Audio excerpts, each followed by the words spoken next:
জামায়াতে ইসলামের আমির ডাক্তার শফিকুর রহমান বলেছেন, স্বপ্নের বাংলাদেশে মামা খালুর তদবির চলবে না। যার যার যোগ্যতায় চাকরি পাবে প্রার্থীরা, আর নারীদের সম্ভ্রমহানি হবে না, এমন দেশের স্বপ্ন দেখে জামায়াত ইসলামী। তিনি আরও বলেন, দল ধর্ম যার যার, দেশ আমাদের সকলের।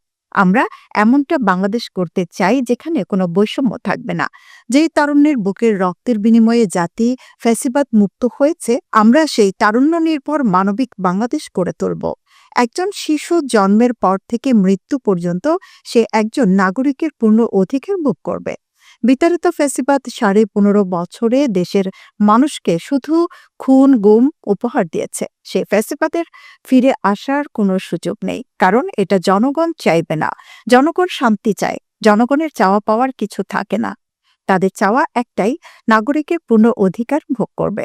গতকাল শুক্রবার সন্ধ্যা ৬:৩০টার দিকে কুষ্টিয়া শিল্পকলা একাডেমির অডিটোরিয়ামে সুধী সমাবেশে প্রধান অতিথির বক্তব্যে এসব কথা বলেন তিনি। এ সময় বিশেষ অতিথি ছিলেন কেন্দ্রীয় নির্বাহী পরিষদ সদস্য মোবারক হোসেন। অনুষ্ঠানে সভাপতিত্ব করেন কুষ্টিয়া জেলা জামায়াতের ইসলামের আমির অধ্যাপক মাওলানা আব্দুল হাশেম। এ সময় জেলা, উপজেলা, শহর সহ বিভিন্ন ওয়ার্ড জামায়াতে ইসলামের হাজারো নেতৃবৃন্দ উপস্থিত ছিলেন।